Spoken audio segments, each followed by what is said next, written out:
live streams are live. That's the one thing that's a little difficult is when streaming is across multiple things.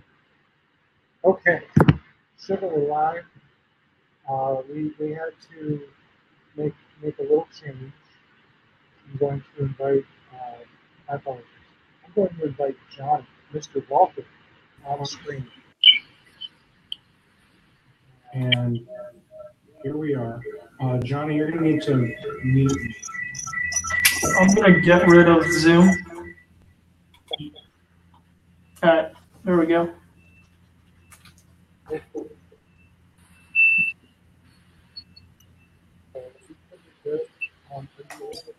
I barely hear you, man.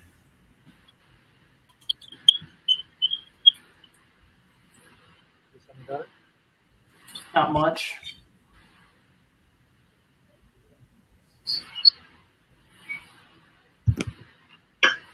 Seems a little better now. Yep. I'm going to refresh.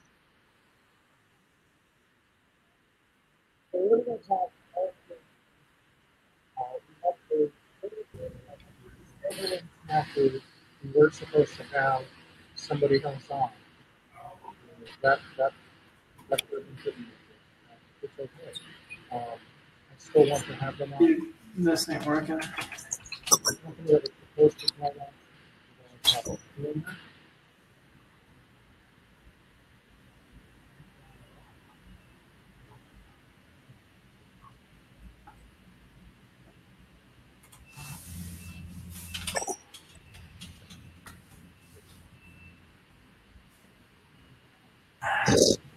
Steve, can you hear me? Yes. Clearly? Very clearly. Okay. So let's turn on my video. And turn on no.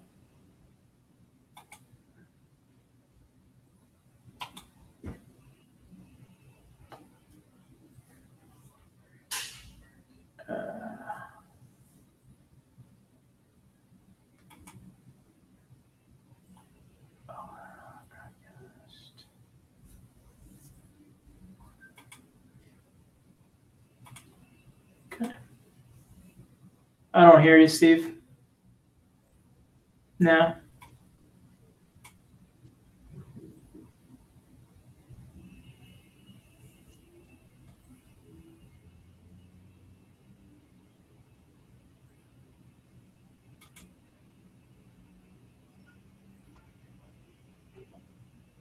Test.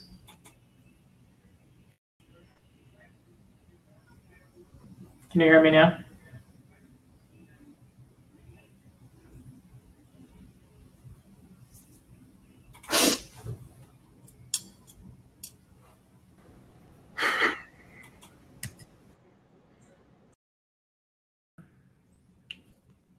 Steve's not here.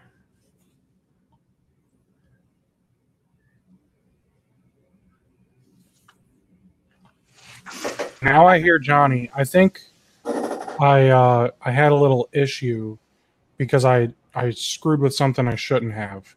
Do you guys hear me now? I do. I hear you too. Okay. Now we're good. The video's choppy. All right, so let's do this. We're gonna have a little Q&A session here. Northwood's computer, I know, little growing pains, but we're making it work now. So everyone else knows you're Shiva, so I'm just gonna call you Shiva. Oh, that's fine. Literally, people are calling you Shiva. All right, so you run an MSP. How long have you been doing managed services? Started looking into it June of last year, kicked it off September, October of last year. Okay. What are we at? 7 months, give or take? So you've only been in business for not even a year? MSP, yeah. Okay. Well, what did you do before MSP? Consulting. VAR, break fix, whatever you want to call it. So you had an IT company. It just didn't do managed services. Correct. I didn't even know what managed services existed till June of last year. Gotcha. So I would say that could be scary. Nah, just another way to bill people. That's what it boils down to. I'm thinking scary in the sense that if you've never heard of something until last year, but it's been a thing for almost a decade. Yeah, maybe. I was ignorant to what's out there. The only reason I want to say I heard of it or gave it any credence is because I had 2 or 3 clients come to me saying they were being pitched managed services by vendors. And if I offered it, I told them I didn't know what it was. Give me a few weeks to research it, and I'll let you know if I can do it. Great. Got SolarWinds, realized quickly it's a piece of garbage, and went to LabTech. Now, SolarWinds. Enable. Why am I hearing this? I don't think I'm doing anything wrong, but I hear like an echo on this. Shiva, can you mute? I want to see if it's coming from you. And then it went away like mid-sentence. So I think it might have been coming from you. So you say SolarWinds is garbage. I say SolarWinds wasn't for you. I would say SolarWinds salespeople lie through their teeth. And they tried to hold me to a contract till I played them the recording of our sales conversations. Then they asked that I sign a non-disclosure, which I never signed. Gotcha. So that's unfortunate. Very unfortunate. So you left SolarWinds, and then you found, in your eyes, the heaven that is ConnectWise. Yeah, ConnectWise works, man. It's not pretty by any stretch of the imagination. Sure isn't. That's the key word, right? If you can imagine it or think it, it's a good chance that ConnectWise and Manage and Automate will be able to do it for you. So you're using... Are there only 4 of us in here, by the way? What was that? There's only 4 of us in here? Yeah, but I've also got people streaming on YouTube and 2 different Facebooks. Cool. So I would say that part's working phenomenally. And one person told me they hear me loud and clear 5x5, and now I know what that means. I mean, I hear you fine. All right, so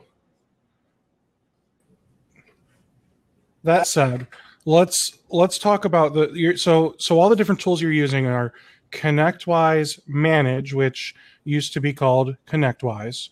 Correct. You're using ConnectWise Automate, formerly LabTech. Yes.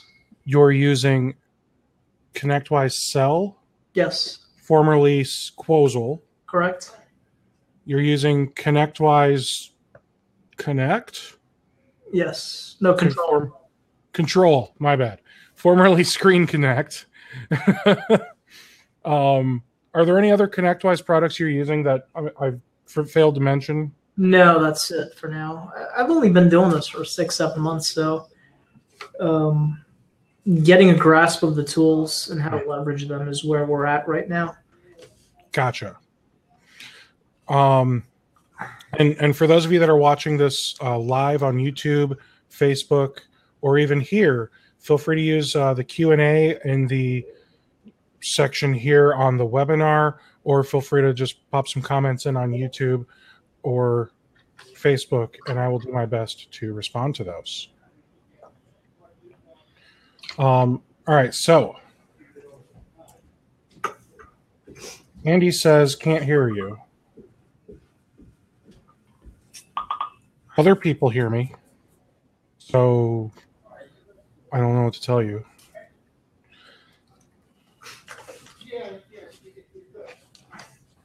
All right, so Shiva, talk to us about what your day-to-day operations look like, because you just started doing MSP. You just learned about it last year. Right. You've got employees, right? I do. 6 techs and 1 admin. Okay, so with that said, what does your typical day look like? Because I know a lot of MSPs, they want to have a meeting every morning to sit down and talk about all the tickets with their techs. And I'm paying to deal with tickets, not to hear me speak. I come in. First thing I do before I jump in the Zoom room with you guys is I look at my boards, see what's outstanding, make sure everything's assigned, see if there's anything that may or may not have missed fallen through the cracks. If that's clear, then I pop in next door to my guys and ask them if they have anything pressing they need to speak to me about.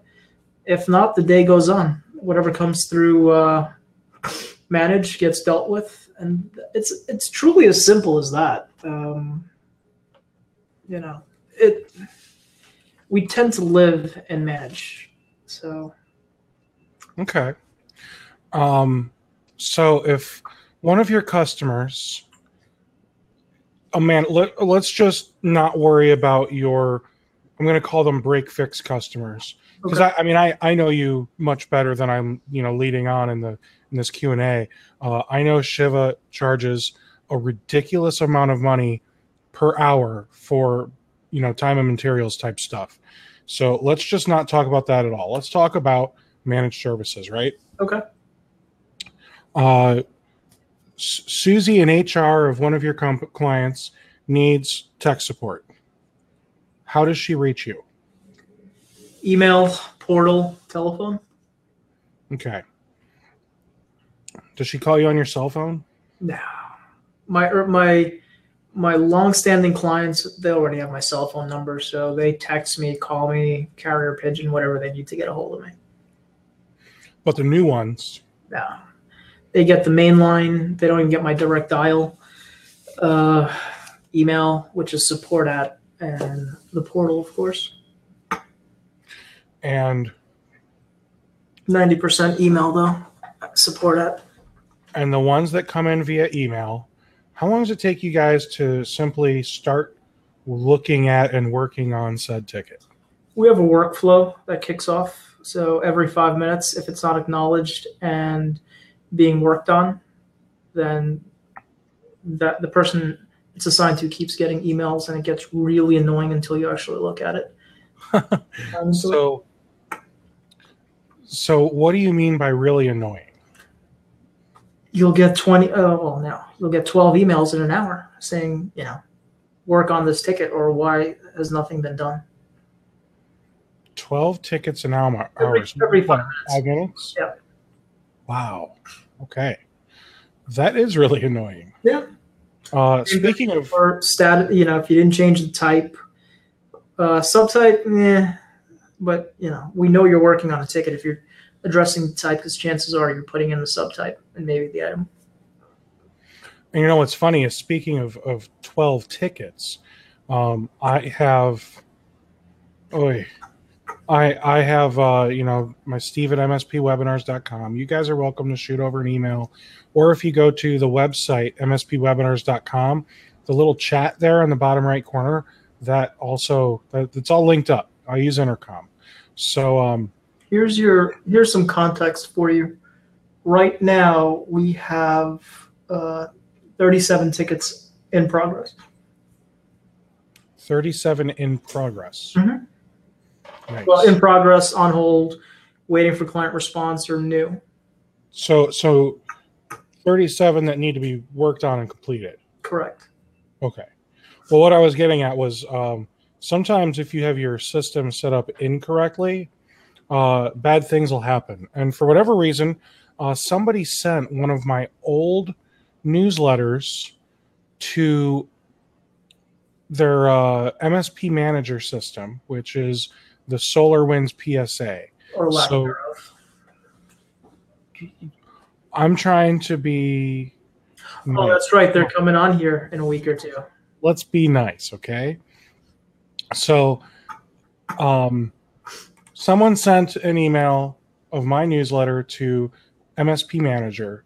It created a ticket, and then somehow it emailed me because it had my email as the reply to on the email they forwarded. Okay.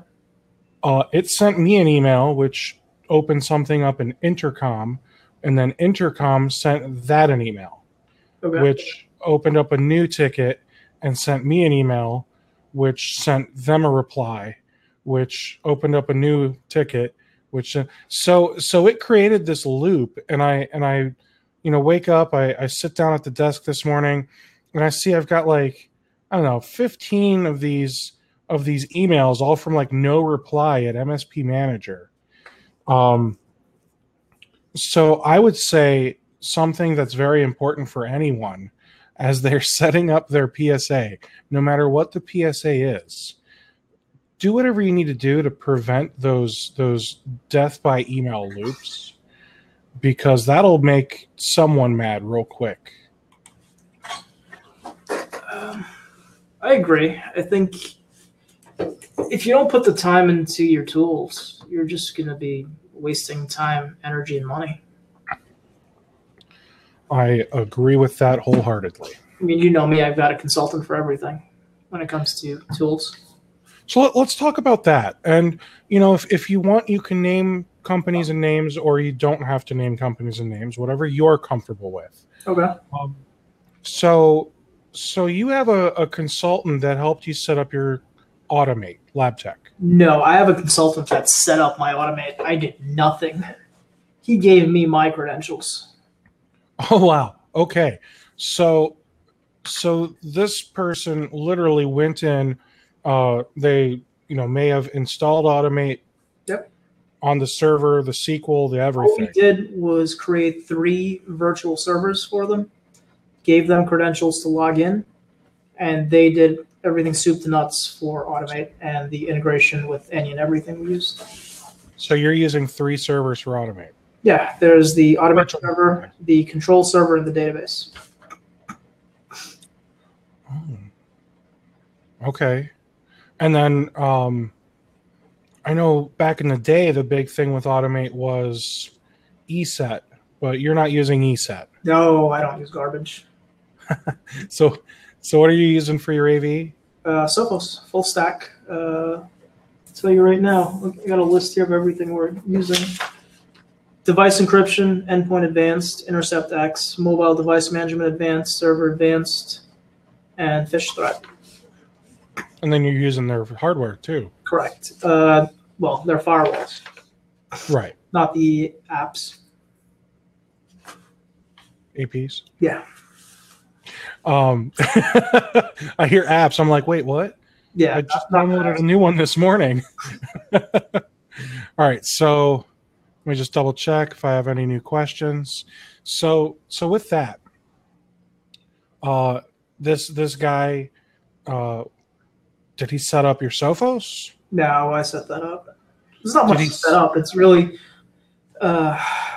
he set up the integration in LabTech, but yesterday Sophos released something in Solution Center that overlays on top of, and going forward, that's how they do their update deliveries. So does that change how Sophos is integrated? No. So you don't need to undo anything that he had done? No. Okay. It overlays. Perfect. So he set it up to what you said, here are my plans, whether it's good, better, best, silver, bronze, silver, gold, whatever. Plans. What are you talking about? For that I offer clients, or? Yes. 2 plans. There's the full stack, and then there's the security stack, which in essence is no Office 365 and no day-to-day help desk support. We only support the security aspects that we deliver. So you're having a routing issue, we'll take care of that. You're having. So here's a question real quick, because ADD, right? Squirrel. So if you're only supporting the things you deliver, right, you're delivering. We'll talk about little Susie and HR again. Okay. let's make it Johnny in HR. Okay. Because let's be honest, guys are doing more things wrong than the ladies, in my opinion. That's 50-50. Fair enough. So Johnny in HR calls you, and they're just on the security plan. Okay. Shiva or tech support agent guy, whatever. I need your help, man. I got this thing up on my screen. I don't know what to do. It says I need to send them over 50 Bitcoin, or else they're going to destroy all my data. We'll help them, but in our contract that they sign with us, they understand if it falls out of bounds, we have to notify them, and then they approve the time and material spend. So what you're saying is, even though you're providing them the security software, if they somehow figure out how to get around said security software and, screw up their machine or get it encrypted or whatever, you still get to charge them. Correct, but we don't in that situation. It's in our contract that if you get a crypto virus, any kind of remediation and rebuild is time and material or a project. But, if you've gotten to that point, we're going to get all hands as necessary, get you up and running again. Beautiful. Okay, so sometimes you do what some would call the right thing. No, it's hard to figure out where my screen is here. It's more about putting policies in place for them to not abuse the model. And that's exactly what I was going after. Sometimes you do the right thing by going above and beyond, even though your policy states you don't have to. You are going to help them figure out the situation and fix it. But you're also making sure that the policy's in place because you don't want them to start abusing that policy. Well, what we do is no matter what, we bill them for everything. However, we apply a discount. So we're not breaching our contract.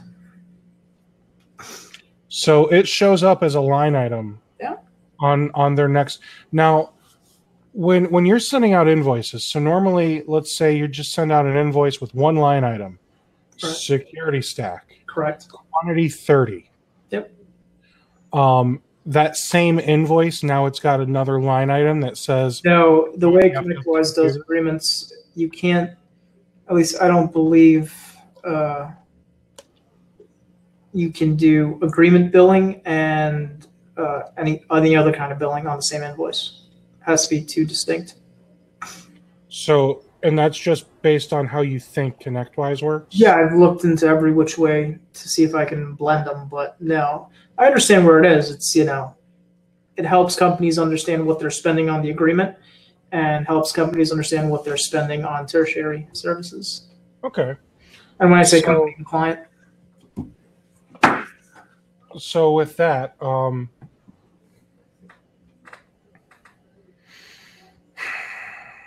so you send them out a separate invoice, and it says, it's what was it? Something stupid like $400 or $500 an hour for 3 hours fixing the issue. No, we're $200 an hour for managed clients, $400. Okay. So let's say it's $200 for managed clients, and then 3 hours. So you send them an invoice that has line item 1 for $600, but then line item 2 is discount negative $600. Correct. And what do you put like a description on that discount line item? One-time courtesy. One-time courtesy. So basically, don't let it happen again. Here's your $0 invoice. No, let it happen again. We'll bill you for it. Fair enough. All right, so then we started talking about your Sophos as part of your security stack. So you've got like, how many applications is that from Sophos that you install essentially? 3? 1, 2, 3, 4, 5. Well, but one of them was mobile device management, right? Yeah. So there's the Sophos AV, there's the encryption one, Intercept X, and server. Oh, okay. But you're not installing server on the workstations. Yeah. So every end user may see 3 little Sophos icons in there. They see one icon in the taskbar. Okay. Tray, and that's it. And do they see like a LabTech or a ConnectWise or whatever icon in the system tray? They see my logo. And what kind of items do you put in that menu? Nothing. Send an update status, create a ticket, phone number or email address to call if they want support.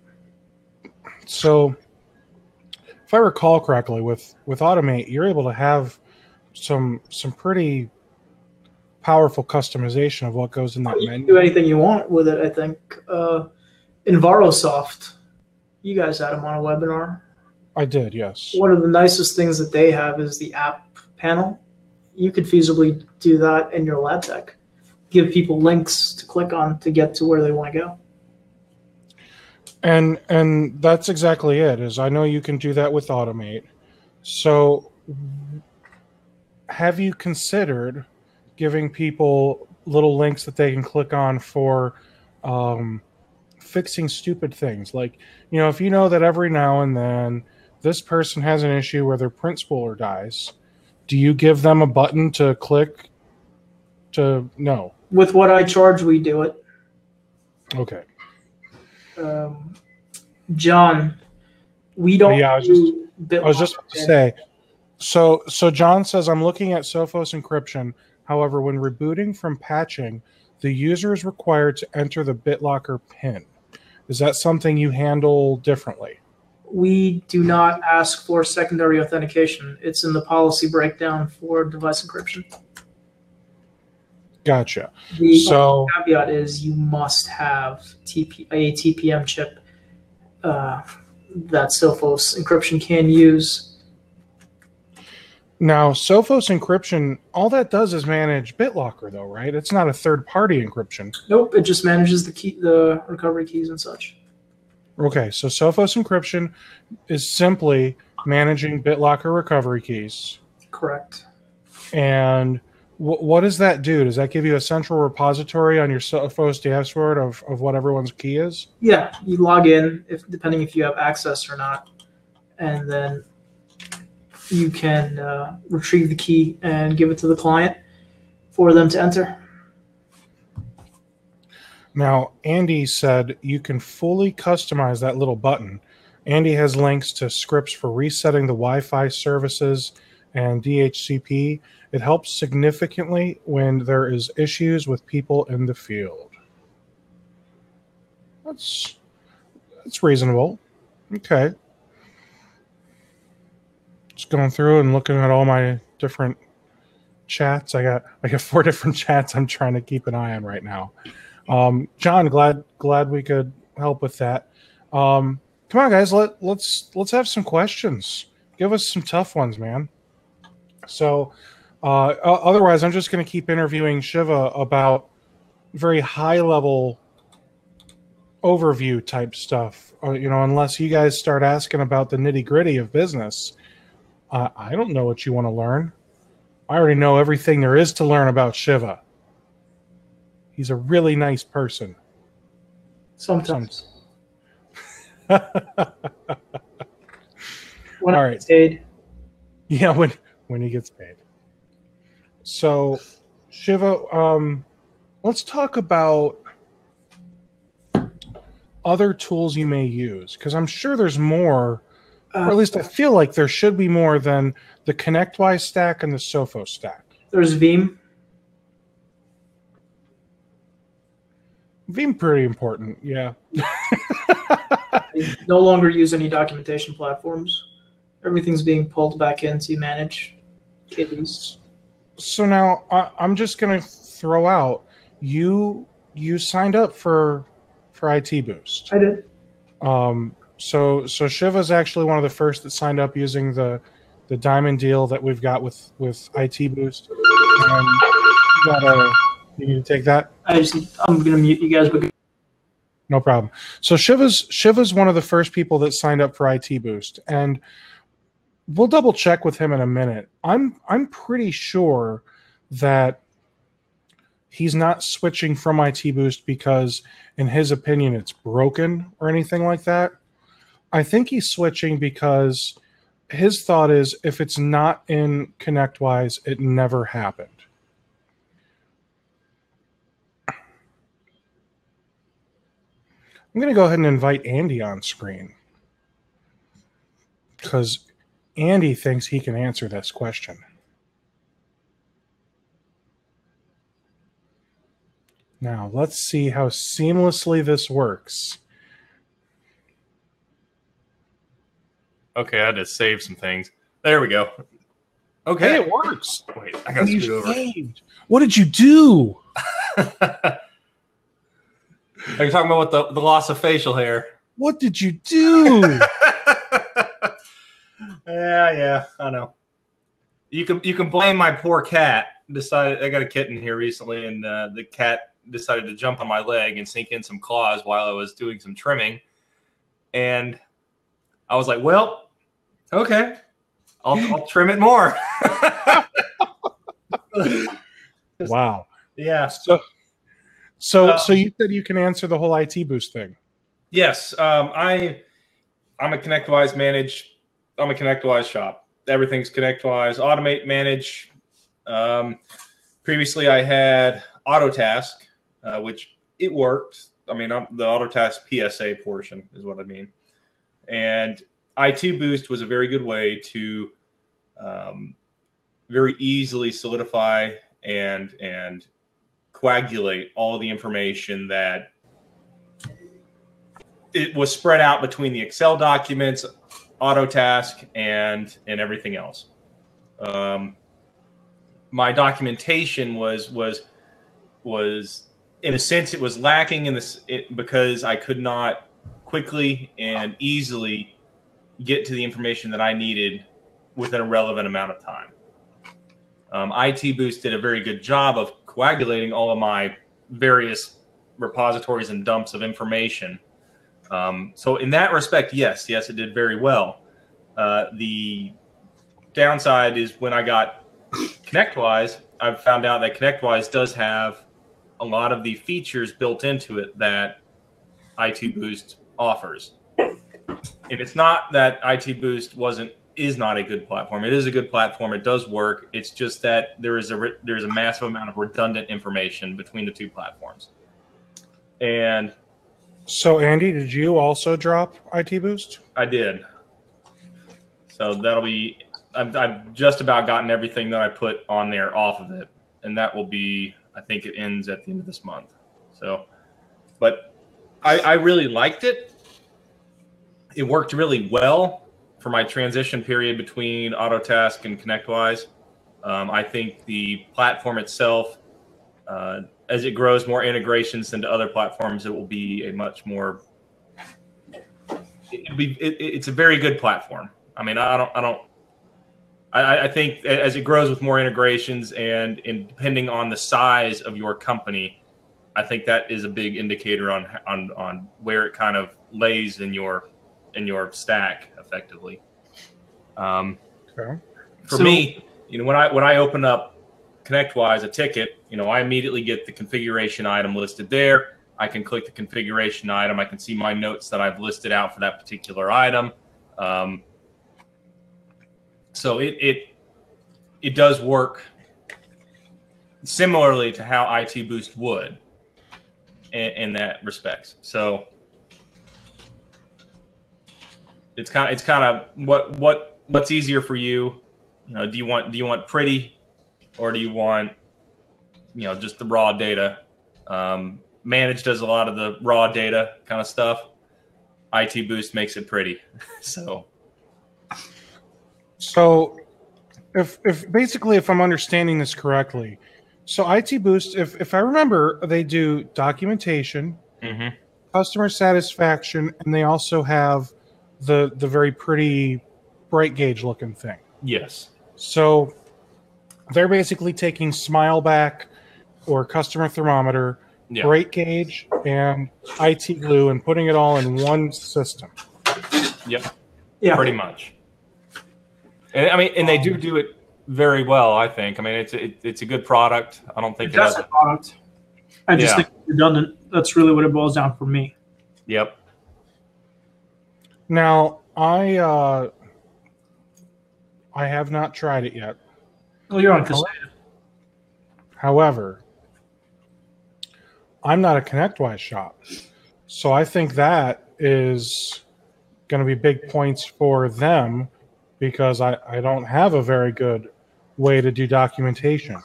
And like I said, when I was using Autotask, IT Boost was a very good product for that. It worked. It does work. It's when I migrated to ConnectWise and finally got the final switch, it became less and less of a need and more of a, well, do I really want this on the side? So Cast asks, is there anyone on Kaseya that knows if BMS has a similar thing? And I can answer that. Kaseya BMS is very good at a few things and really lacking at quite a few more. Documentation, I feel, is one of those things that it could do a lot better. Something else, I'll be completely honest, something else that I think it could do better is invoicing, because I can't even use it for invoicing. It's that frustrating. How it does invoicing is you have all your contracts, right? All of your managed services contracts. Let's say you got 80 contracts, and of those 80 contracts, 45 of them are monthly instead of quarterly, yearly, whatever. So of those 45 that are generating invoices every month, it's going to automatically create all of those billing items that need you to just kind of look through them real quick and make sure that everything's good to turn in the invoices. You do that, you turn it all into invoices, and then for some reason you have to approve them as invoices, and then they're still not actually invoices, because then you have to go into each one individually. Now you can't just hit select all and click a button and be done. Now you have to go through each one of them individually and choose which invoice template or format or whatever you want to call it it's going to use, which for 45 invoices took me 10 to 15 minutes of time to do. And then I could go into the QuickBooks Online section and hit the synchronize button and synchronize in all the invoices from BMS to QuickBooks Online. It would also synchronize all the payments from QuickBooks into BMS, which I thought was a plus. But everything else about the invoicing process in QuickBooks, in BMS, made me very not happy, I think is the nicest way to put it. And I think Kaseya knows this, and I think they're working on updating some things to make BMS suck less. Because I mean, if you look at their cycle of development cycle, I mean, they're coming out with new updates every like 3 to 6 weeks, and it's not like, oh, we changed the color of this button from green to blue. I mean, they're actually adding new features and fixing bugs, and it's almost the size of some of the Autotask updates I've seen in the past that only happen once or twice a year, but they're happening every 3 to 6 weeks. I've heard some people say that they're pretty disappointed with Autotask since the Datto acquisition. I don't have an opinion on it, but I think a lot of people were really hopeful that the development cycle would speed up with Autotask, and it hasn't, and people are calling it a slow death for Autotask. And I'm talking huge MSPs with 30 plus employees are also equally frustrated as the smaller ones with 10 and fewer. So it's it's a very interesting time, I think, for MSPs and for all of the tools that we use. Because, if you look at Kaseya, they just acquired Unitrends, which is a backup company. Autotask just got acquired by Datto. ConnectWise, God only knows what they're going to acquire next. They just keep going and going. And then all these VC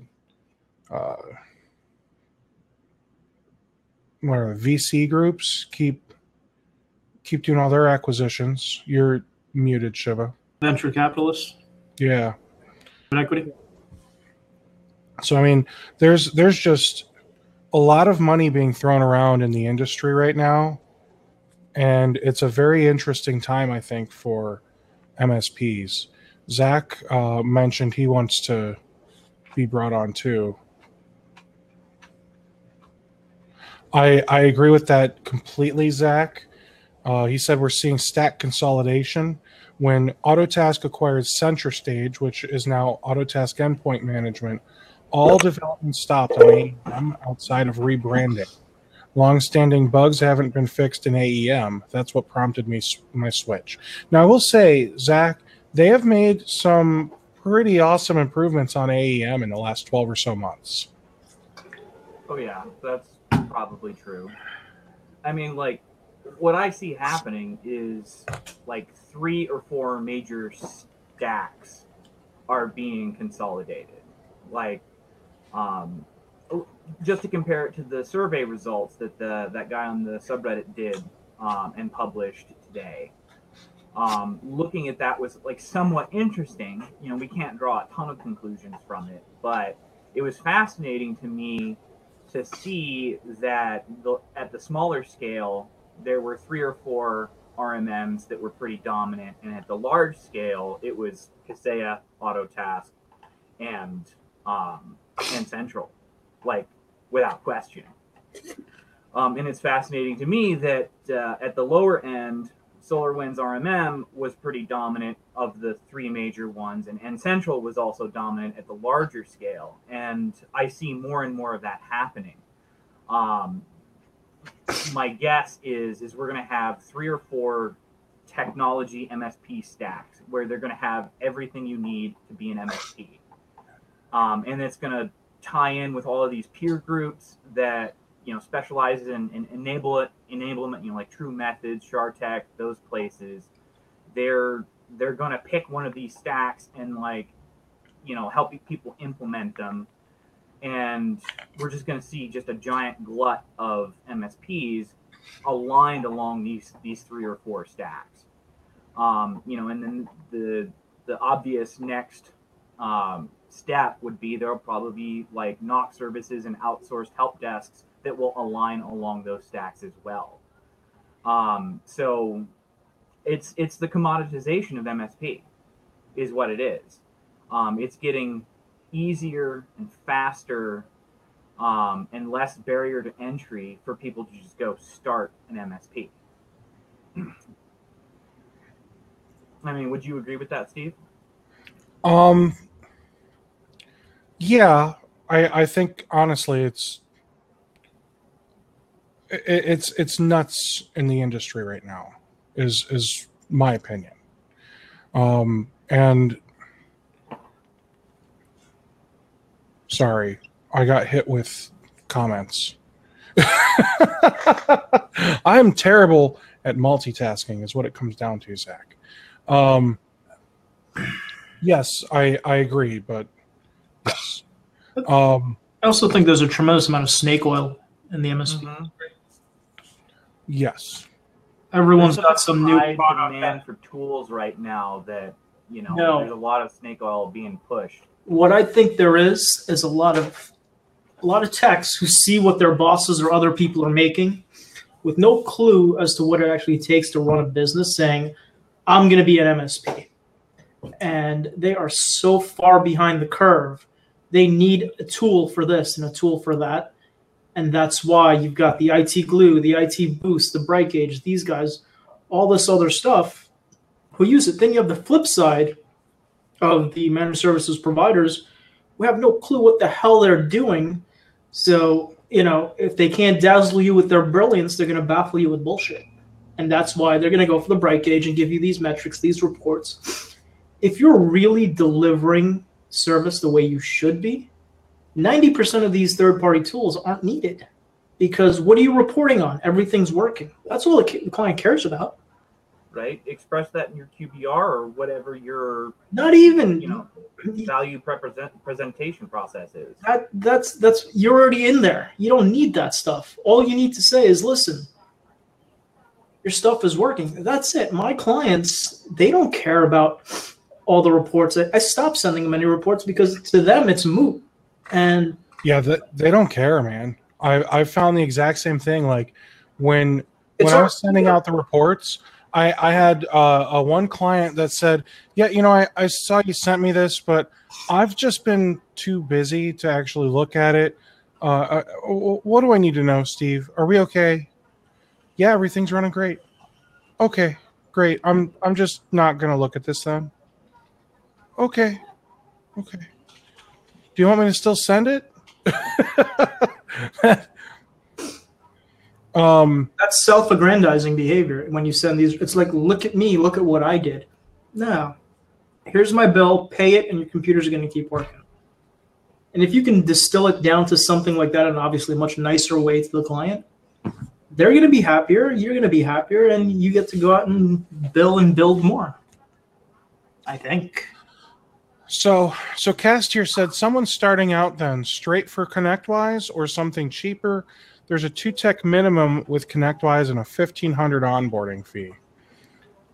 Well, you have to understand the onboarding fee. They are going to give you a ramp that wipes out what you're going to pay for the techs. So effectively, you'll pay $500 a month for the first 3 months, and then you go to your regular billing. But if you can't pay that, you're probably not in a position to own an MSP. No one owes you anything. And this is not an attack to you, Cass. I'm just saying this in general. No one owes you anything to give you a break because you're small. Have you spent the money on your contracts? Have you incorporated a company? Have you gotten yourself the proper insurance? Have you taken care of all that stuff? And once you do that, then yes, look at the tools. Don't think you can just jump in. It takes planning. Otherwise, you're going to waste a whole lot of money and a whole lot of time with nothing to go for it. I agree with that completely. And don't get me wrong. I mean, my goal with MSP webinars is to educate the IT community, and let's just keep it 100. My goal with MSP webinars is to get more members that are giving me money, right? So what you would think that my goal should be, let's just let every schmuck start an MSP so they can all become members of MSP webinars. But I do believe that some people probably don't need to be running a business. And I think that the most important thing is, if you can't afford to start out using good tools, don't do it. Then you probably can't afford to be in business for very long, because I assure you, companies are not going to just trip over themselves running after you, dying to do business with you. The sales cycle for managed services for the average company, now I'm not talking about you three, okay? You three are special. I'm special. The average MSP sales cycle is sometimes 3 to 6 months. Sometimes. Can I address this, please? Mm-hmm. I was going to have you address this. It's 3 to 6 months because everyone's drinking the same Kool-Aid from the Carl Palacheks to these stupid books. Do it this way because I once ran a successful MSP bullshit. No. Shorten your sales cycle. You don't need to have this many touches. You're not seducing them to marry them. You want to do business. If you can't show your value in the first meeting, then you don't deserve to be there. The second meeting is when they call you back to say, okay, pitch me. And third meeting, they sign. Realistically, with people's schedules, it should be a 2 to 4 week time frame. Okay? I have on or about a 6 week sales cycle but I'm dealing with companies 200 and 300 users plus. When you're dealing with a 30 or 50 person outfit or even a 10-person outfit, that should be 2 weeks tops. And something to think about, if you've got like a 6-month sales cycle. Oh, 6 week, not 6 month. No, I'm talking about the other guys, not you. Oh. If you have this 6-month sales cycle where it takes you that long to convert a customer, think about this. That is 1/6 of the lifetime of a computer that you're selling these people. So if your sales cycle to bring them on board, if it took you 6 months to convince them to do business with you, how long is it taking you to convince them after they've been your client for a year or two that they need to buy a new server or they need to upgrade their computers? If it's taking you that long to convince your clients or your prospects to be clients, how long is it taking you to convince your clients to make very, very essential expenses? And is it putting them in danger because it's taking you too long to sell?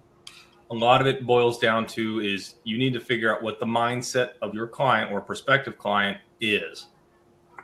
Is IT a necessary for business, or is IT an expense for my business?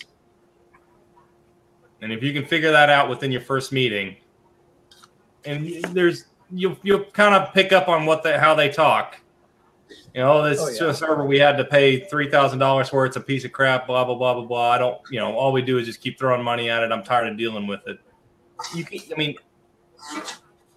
But they don't, or they just, we have this piece of crap server that's in the corner over there, but we know it's a piece of crap, but we thought about upgrading it, but we never did, and we never got around to it. We never really, Here's a question. You got to feel how these guys are going to act. I have a question for you guys. Oh, sorry, Andy. Go ahead. Well, and what I'm saying is part of it is if I have a client that's one of my legacy clients, they are one of those clients that will refuse to upgrade something until it is broke, bleeding on the floor, and there is a massive emergency and something needs to be fixed. I hate this client to the dickens, but they're probably not going to be my client anymore in the next 6 months. But effectively, there are those clients out there, and they will attempt to elicit as much free stuff from you as possible, and you don't make any money. They are a pain in the ass to manage because they don't want to upgrade their essential items. And that's the absolute worst too. But that's also part of the interview, the client interview process. I mean, you're going there to pitch them, but at the same time, you are listening to their responses. You're gauging, okay, is this client amenable to things as needed? Just you can ask them, on the first thing, is that, I'm looking, you tell me about this server and stuff. Is that something like, about how long ago did you get it? Is that something that you would look to replace soon? I mean, you can ask them those questions, on the first meeting. I mean, because you're not delving into numbers. You're not delving into those kind of things. But what you're delving into is their mindset about how they treat their computers and their IT at their campus. So real quick to elaborate on the on part of that story, something I tell people, and I wouldn't say I'm proud to tell people, but something I tell people is the first couple of years I was in business, I like to tell people that I ran a charity. The first year, I mean, I'm with you on that. The first year, you practically run a charity because you need to get business. Yes, and I hate. So yeah. The problem though is I fell into I'm going to say I fell into the wrong crowd. And I know it sounds like we're talking about your teenager at high school, but I'm talking about the Chamber of Commerce. I ended up connecting with this person who I really thought she was like this big time connector of people. Like, you know, she made it sound like she knows all these important people in town, and she's going to connect everyone together and help everyone do business with who they want to do business with. And it all ended up just being, pardon my French, it all ended up being bullshit. And you got to be careful with who you trust around you locally, because the worst part is she had everyone convinced about that by her. So it was one of those, it's true because I say it is and I made it so, just because I said it, not because I busted my ass and made it happen for me. That was how she did business, was like, and unfortunately there's people like that in every town. You know, every chamber of commerce has that person. And for those of you from the Falls who think you know who I'm talking about, you don't.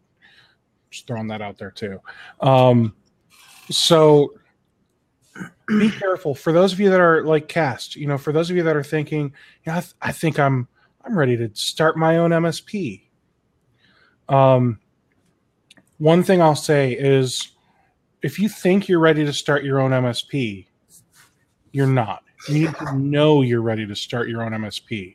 And the only way you're going to know is if you have a plan in place. And I'm not saying, what the heck was that? I'm not saying go out and you know, write some 20-page business plan, because I don't think a business plan is going to do any of us any good unless you're out trying to get loans and investors and that kind of stuff. I'm talking about, you need to start writing documentation now. Start writing SOPs and start developing processes and procedures for this imaginary company. You know, if you say, for example, webinars, as silly as it sounds, I have an SOP for webinars. I have an SOP for things that I do the day of, and I add to it. Anytime I'm like, hey, you know, I think I need to blast this on this particular group of LinkedIn, I literally add that to my SOP, and I just go through like a checklist of day of webinar stuff, you know, so that way I make sure I've got lunch here now, and I've eaten lunch before I am even live on camera, because I don't want you guys seeing me eating lunch, and I don't want to be muting myself and turning off my camera so I can eat lunch. So, you know, it's just dumb little things like that. I've actually got that process in place. I love doing that. I absolutely love it. And in fact, I'm going to start writing more. Wait, are you talking about you love eating lunch, or you love developing processes? I love eating lunch while on a webinar. So I'll second the whole imaginary business thing.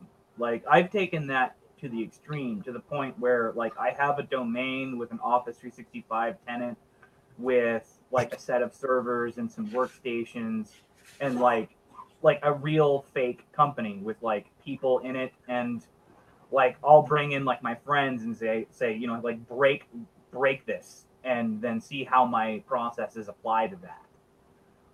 That's a little bit of extreme, and you kind of need the capital to do that. But I found that incredibly valuable. Well, see, that's completely the flip side of what I meant of, you know, companies that don't exist. I was talking about your own company that doesn't yet exist. Oh, well. But no, that's also a very good idea. Is, you know, you also need to make sure that, you know, if you're going to go out and spend money on ConnectWise, like, this is why it's so important for you to have, you know, a nest egg for you to basically say, okay, you know, I've got 15 grand I'm able to spend on products and crap I need to run my company, and I've got enough money in the bank that I can happily live off my savings for 6 months, and hopefully still have savings when I'm done with that 6 months, and not fret because I'm going to do my business right. So, you know, take the first couple of months of being in business, you know, go out, buy yourself ConnectWise if that's the tool you think you need to use. Get yourself a consultant, just like Shiva did for himself, and have your ConnectWise and LabTech set up. You know, don't go get your client and then say, all right, hey, SolarWinds, I just signed my first contract. Can you have a demo ready for me in a couple hours? Because that is like really, really bad business. Okay. I would say in order of operations, your PSA, whatever you choose to use, is your main thing that you need to have set up.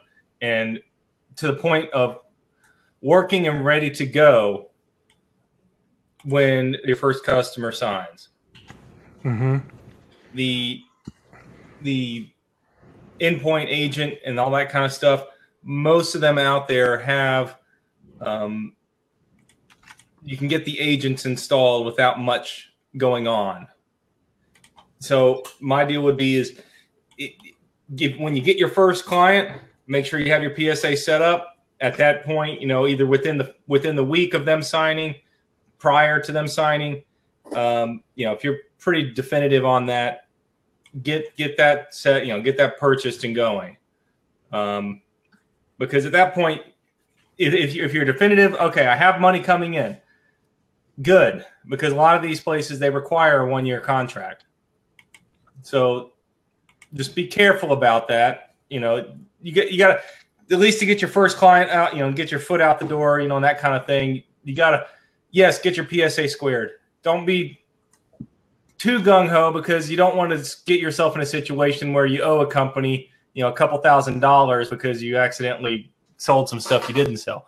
Now, that being said, when you have money going out the door and no money coming in, that's a big fire underneath your butt to sell some stuff. So, it really is, man. Realistically, guys, if you went out and bought this stuff, you're like, okay, I'm locked into this for a year. It's either I'm going to lose money or I'm going to make money, or at least break even. So it's a huge fire underneath your butt to go out and sell and to go out and learn your process. So,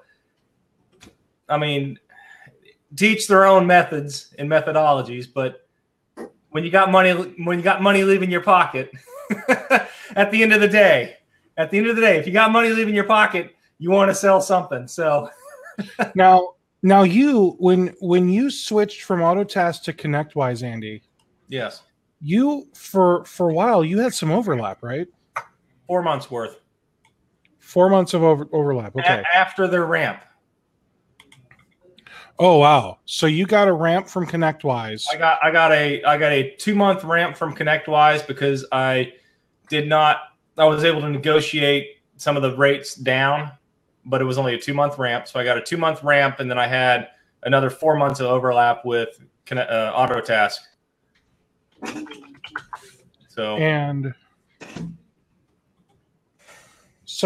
with that, sometimes if you feel like you've made the wrong decision on a product, sometimes you got to kind of pay the price and have that overlap of tools. And I'm actually so here's a really good segue. So perfect example. Last week during the roundtable. Last week was the roundtable, right? Yes. Gosh, this time is going so crazy right now. I can't believe it's already almost end of May. This is just nuts. Yeah. I got to start planning my son's birthday party. It's going to be 6. So, last week at the roundtable, there was a guy, Alex, and he showed off his website for 2 different companies. One is his MSP. The other website is a service tool, whatever you want to call it, that he designed for MSPs.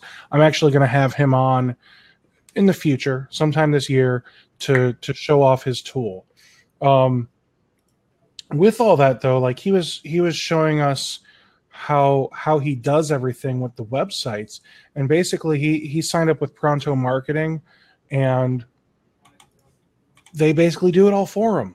And I'm like, okay, but what's the difference between Pronto and Vertical Action or Eulistic or any of these other companies that's do websites, and all they do is let you pick from 8 templates and syndicate blogs, and basically they use all the same content on every page except for they change the city out with yours and they change the company name out with yours. Everything else is the same crap.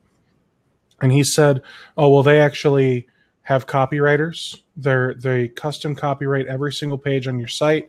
They have they customize the theme for your site, so they don't use templates.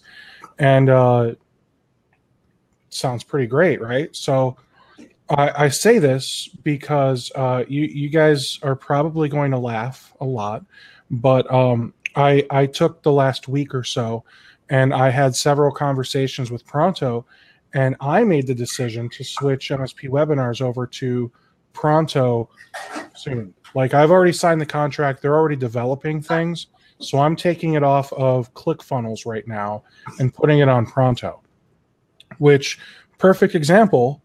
I wouldn't say I made the wrong decision by going to ClickFunnels, but I found a much better solution that is suited for me and my type of business. And I'm paying for it by paying for both solutions at the same time until I'm ready to actually go live on the Pronto solution. And sometimes you just got to do that in business, man.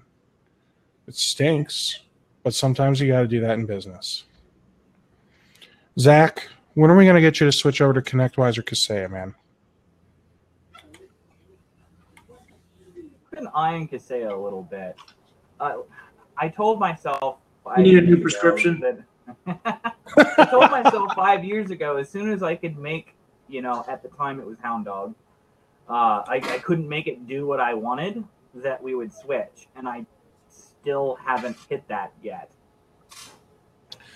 Now, what I found in SolarWinds, DogMax, whatever it's called now. Logic Solar.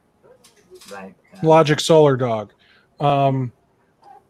So what I found with that when I used it, and we're talking a few years now, just a reminder, everybody, I've used every flippin' RMM and PSA tool out on the planet at least twice, okay?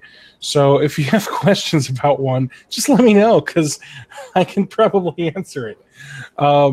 So when I used Max RMM, it was really cool. Like, I found the interface very pleasing to work with. It seemed very easy to find some of the things I wanted to find when it comes to like the patch management or setting up the monitoring and alerts and that type of stuff. But the one thing I felt was lacking was, as someone that used lab tech and really loved that whole lab tech concept of there's these various policies, and if a device meets the prerequisites for said policy, then policy gets applied. I couldn't find a way to do that in Max. There is not. I used GFI Max before Autotask purchased it. Or, no, when GFI Max, then CentraStage, then Autotask purchased it. But yeah, I've been... No. Different product, man. Different product. GFI Max? GFI Max was bought by Logic Now. Well, actually, it was a spinoff. And then became Max Focus, and then was bought by SolarWinds. Yeah. You said Autotask. Yeah, sorry. So you did try GFI Max, or are you? I was on Max before I went to CentraStage, and then within 6 months of me going to CentraStage, they were purchased by Autotask. Gotcha. Yep. So what I felt like is, Max was great for me, with my approximately 100 endpoints. And I felt like I could even scale that a little bit. But Shiva, how many licenses do you have in Lab Tech? 4,000. Actually, 6,200. I was gonna say I thought that increased. 200. 4,000 I bought. 22 came across from a company I bought. Okay, so Shiva actually acquired another MSP. Was what he just was saying. So I think my brain would hurt if I tried to scale SolarWinds MSP. Is that what they call it now? SolarWinds MSP RMM. SolarWinds MSP RMM. I would be really, really frustrated if I was trying to scale that to 6,200 devices. Oh yeah, Because I don't think it'll scale that big. One of the things I discovered with it was LabTech is really good at Everything. aligning. Well, yes, but aligning the RMM to your customer's environment, right?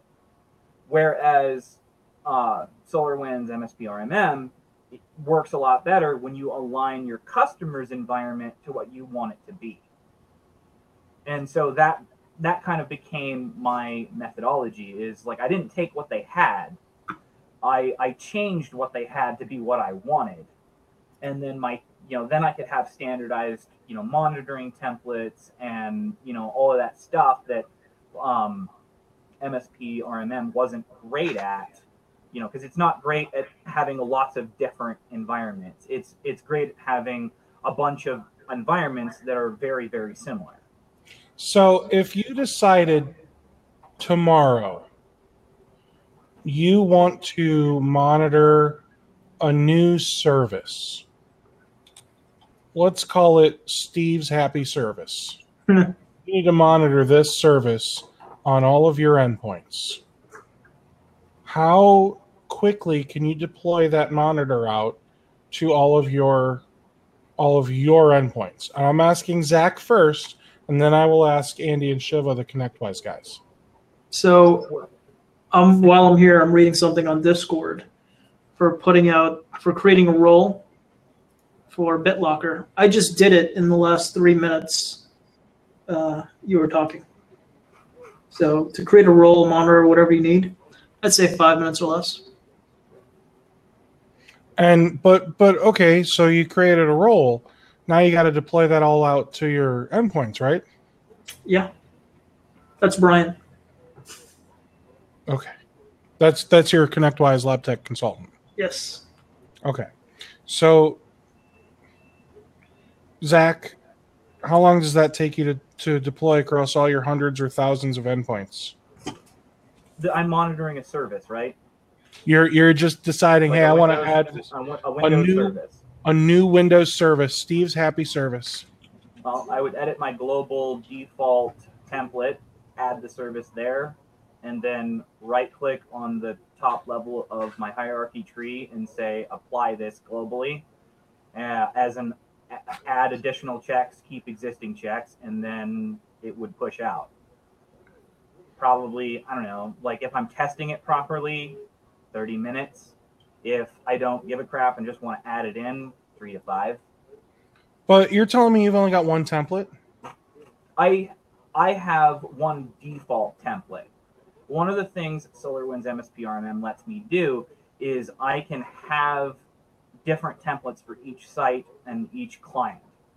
That's but when I apply a global template, it can add to and not necessarily overwrite. I can overwrite as well, but like I can push out a change in the global template and it'll add that service to all of the all of the sites.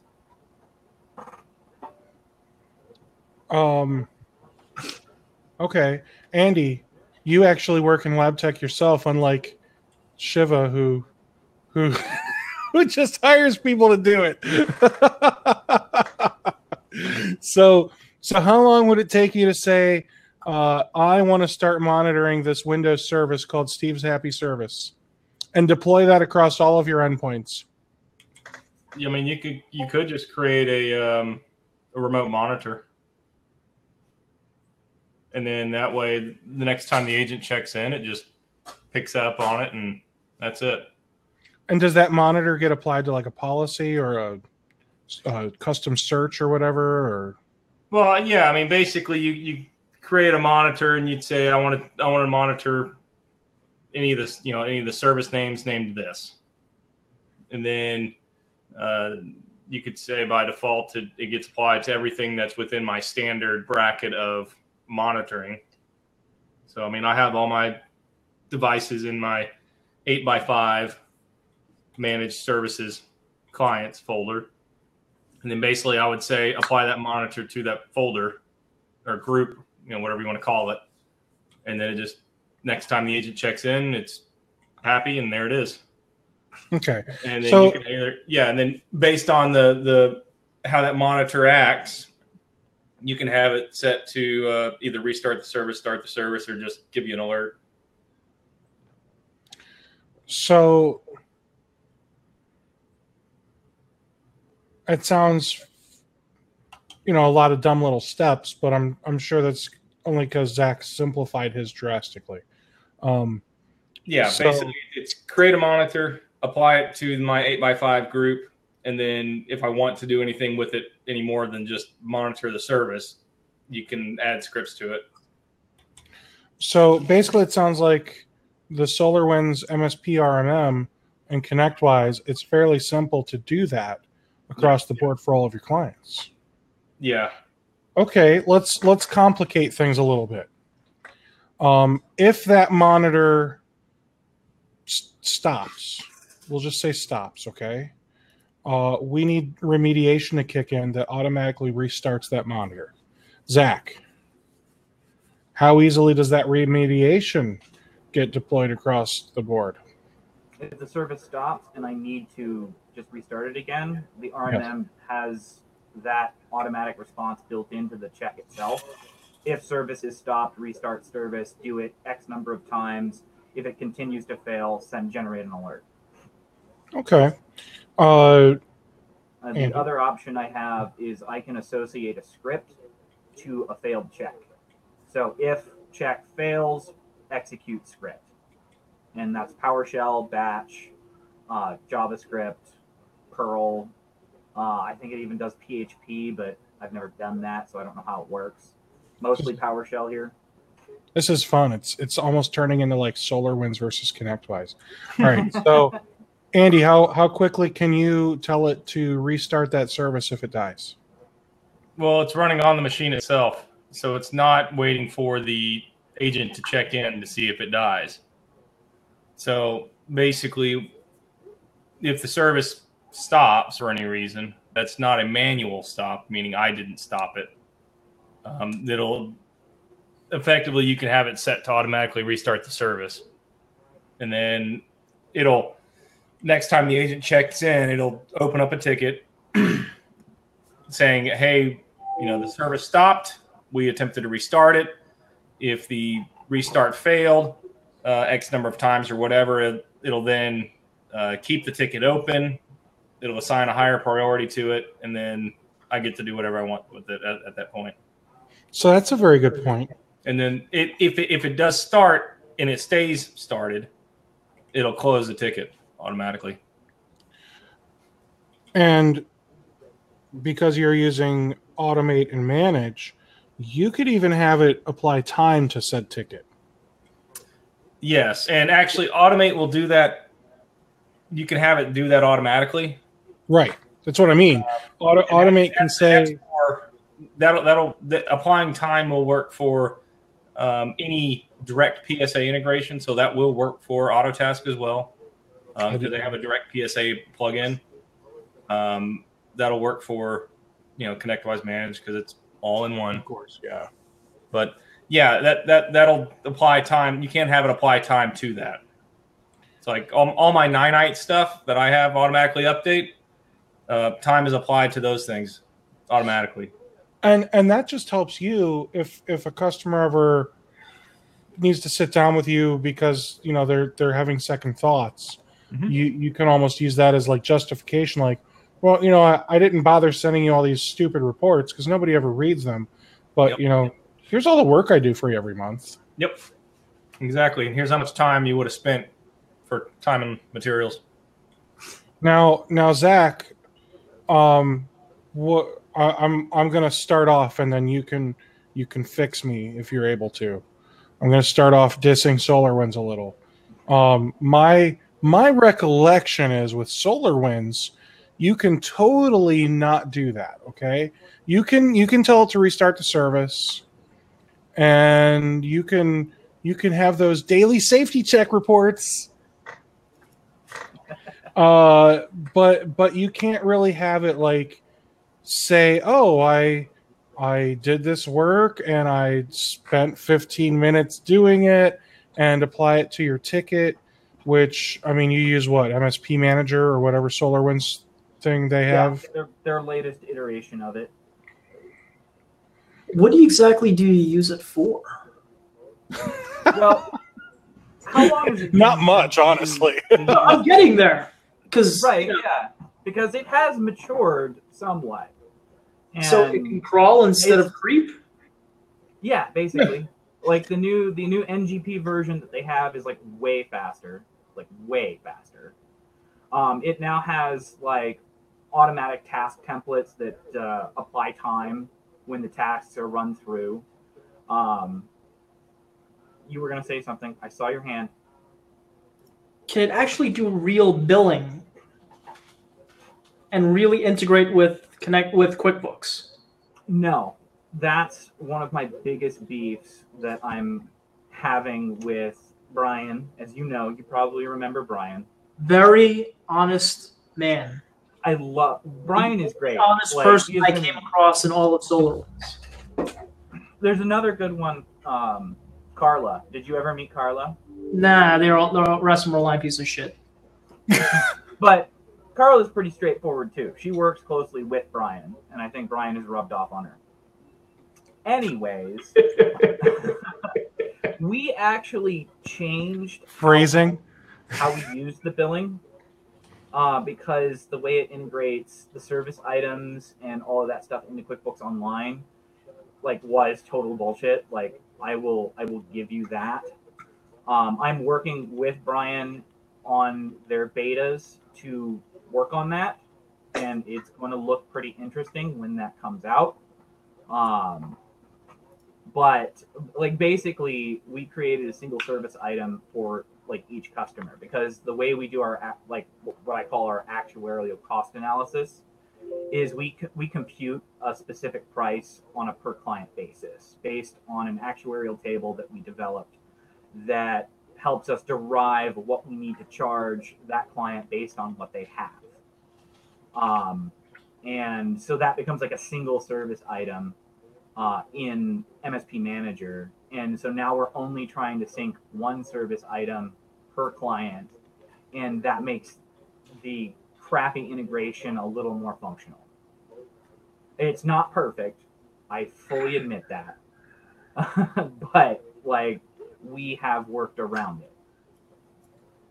I mean, I would say that's not for me. I want something that works out of the box. And I'm not paying for software as a service, which is what all this nonsense is, to be their guinea pig and help them build it. If that's the case, give me a price complicit with that. And last I was paying $50 a user on MSP Manager. So giving me a discount for all that heavy lifting is probably not going to get me excited. I respect that. I think there's a lot to be said about the fact that it doesn't feel like any of these tools in the industry are perfect. And I'm saying perfect. Shiva, now hold on a second. I'm talking so good that there is no question. Everyone simply uses it. ConnectWise. But that's not the case. Lies. Because they don't know what they're doing, Steve. Duh. That's not the case. Because, perfect example. The ConnectWise Manage product is very complex. Yes. This equates to, it can do a whole lot, and it can do it almost exactly the way you want it to be done for your business.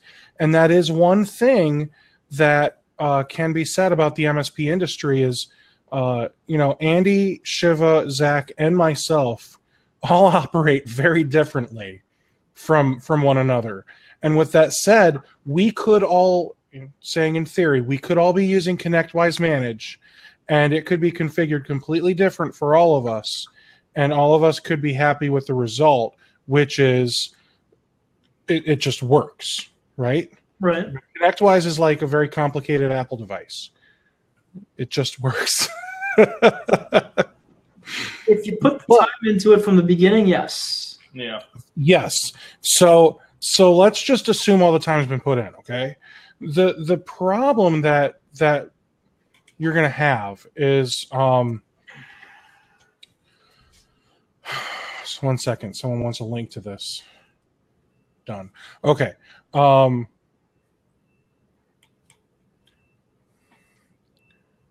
problem that we're going to have is that there are certain aspects of ConnectWise that, while it works, they require way too many steps to accomplish.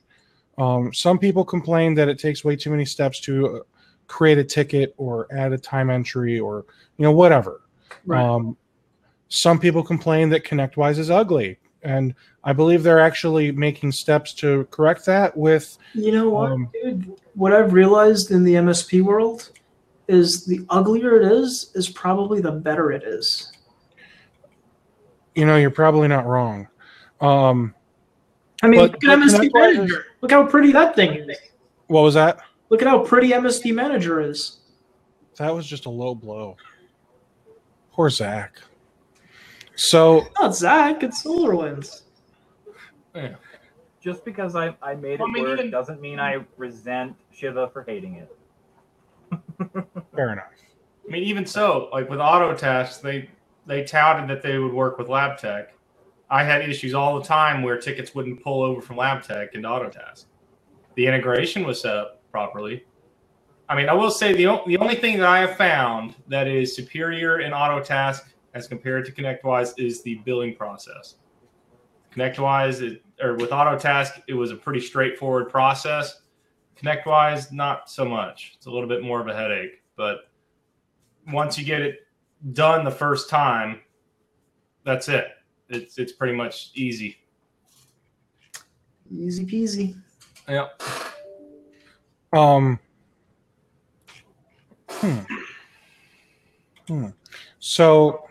So what do you guys think about the really big MSPs that have started shifting to like Salesforce for ticketing and PSA type functions? So here's a question for you. And this is not me with my typical shameless plug. This is a legitimate question. How many of those are on Manage? I've seen a few switch from ConnectWise Manage to Salesforce Enterprise. The reason I ask is because ConnectWise runs their entire business on their own shit. Mm-hmm. Autotask can't even get it straight how they got my info when they email blast me. Kaseya openly admits they use Salesforce, which is fine. But if you're selling me a PSA, you should probably be using it yourself. Oh yeah, and like I can agree with that. But like it's just an interesting discussion point because things like Salesforce, ServiceNow, like even in some cases like Jira, those are major players in like the really large scale, extremely large. Right. And it's fascinating to see that ConnectWise is like trying to get there, and I would argue that they're pretty close. But I've noted that much larger MSPs that like really, really depend on in-house development for like integrations. Like if they're developing their own integrations with whatever they happen to align on, they're switching to like ServiceNow, they're switching to Salesforce.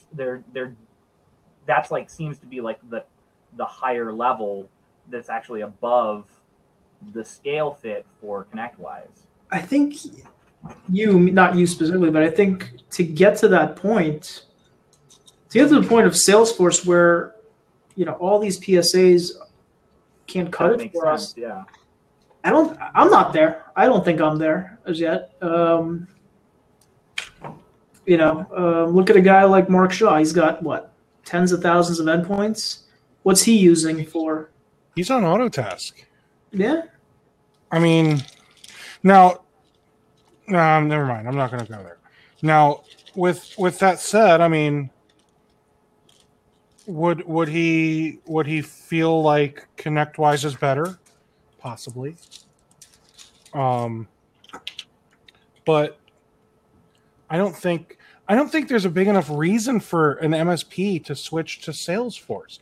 I just don't see what Salesforce is going. I played with it. I've used it in my other businesses. It's a fantastic product, but at least in ConnectWise, anything I can do in Salesforce, I can do in Manage.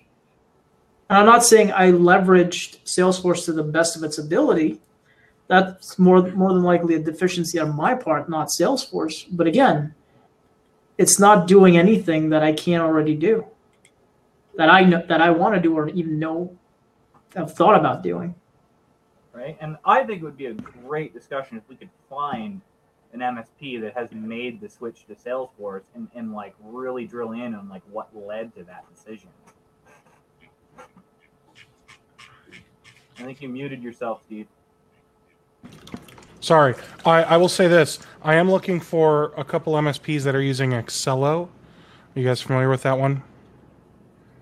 Can you still call them MSPs? Actually, no, Cello's good. Never mind.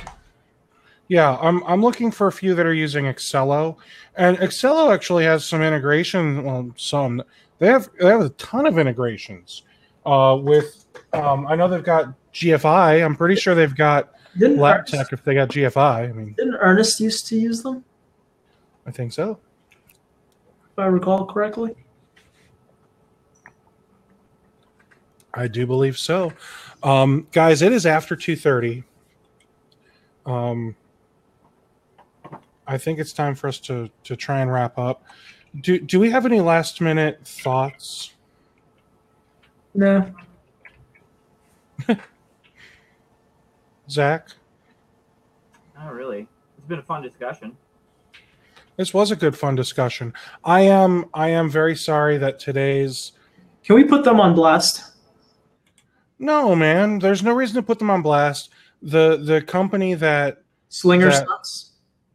Huh? Nothing. The company that was supposed to be on today, Slinger, they have an integration with Autotask and Slack. They actually, so I called them.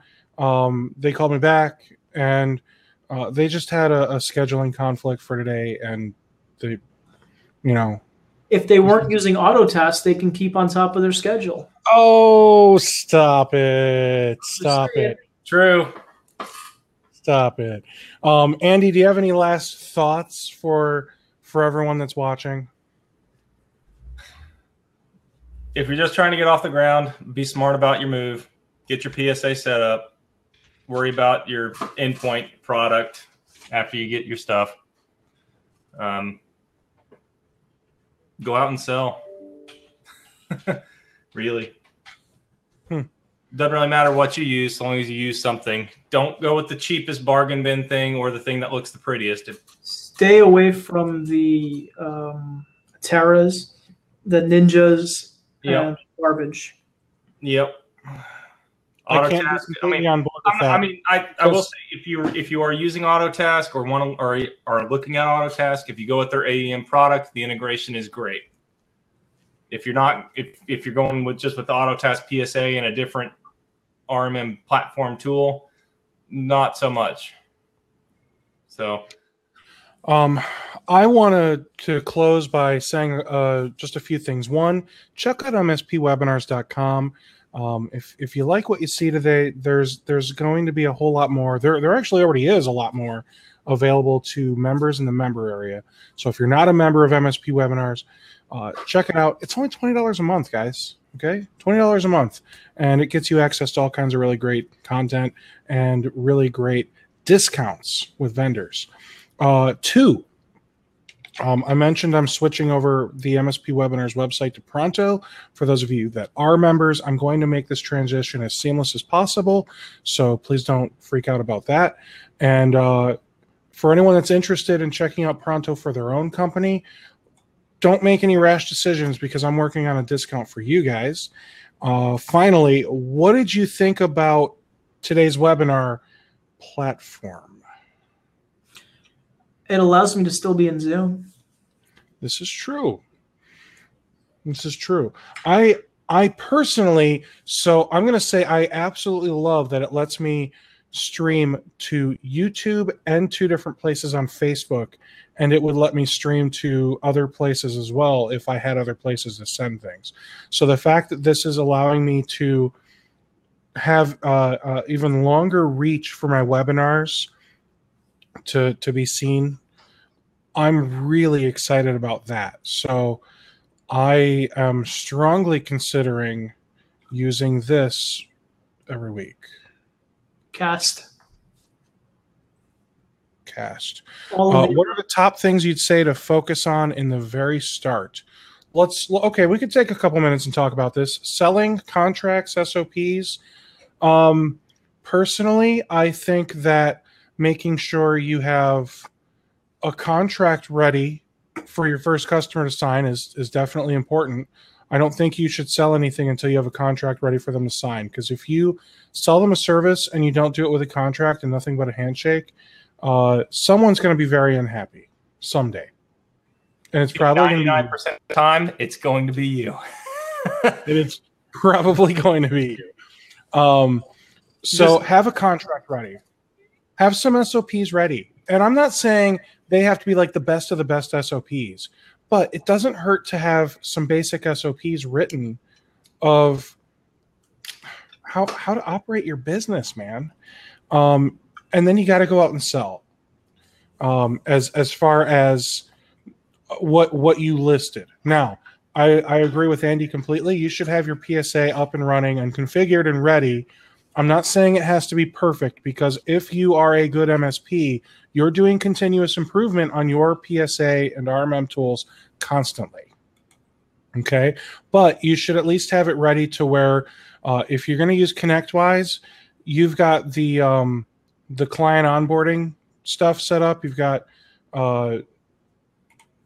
contract stuff, product stuff set up in there. And just to touch on contracts, a lot of you guys starting out don't have a ton of money. Okay, I understand that. I was there. I didn't have any money. But it is worth your while to go talk to just your local contract lawyer, understand what you're selling, okay? You want at the very least a baseline master services agreement, and you want a generic statement of work agreement. Every client signs the MSA. It has to be generic enough so that everybody can sign it. You are never going to make changes to that master services agreement. Okay? And that master services agreement is what covers your ass. And it covers your client's ass too, okay? Don't get me wrong, but you got to look out for number one, which is you. Yep. And the MSA, effectively, it's there to ensure that the client understands what are the operating procedures, what is your, if you guys have a disagreement, how is this handled? Is it just, what happens when you cancel? That's what the master services agreement covers. It doesn't cover anything that has to do with anything that you are providing them, just your outline of, hey, we want to do business. This is how we're going to do business. And then your statement of work is going in and defining, okay, so we're doing business now. What are we doing for each other? What am I doing for you? And Cast saying statement of work is just there to determine, say, your plan that they're signing onto. Yes. Your statement of work is saying, I am giving you these services. Here are the rates that's defined in there. And these are the services that you are getting.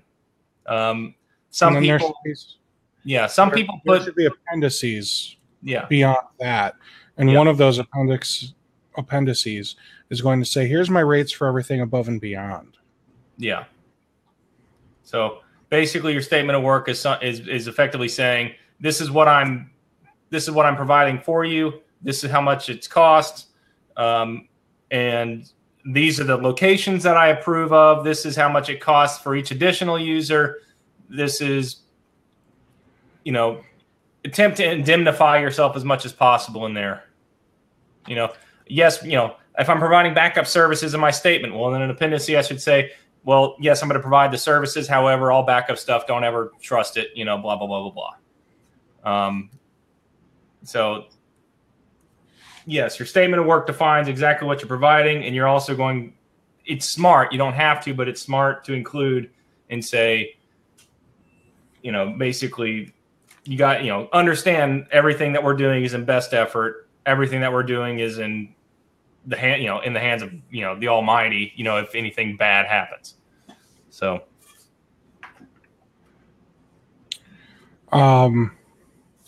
someone just said to me, MSP Webinar's website is generating ClickFunnels error in member login area.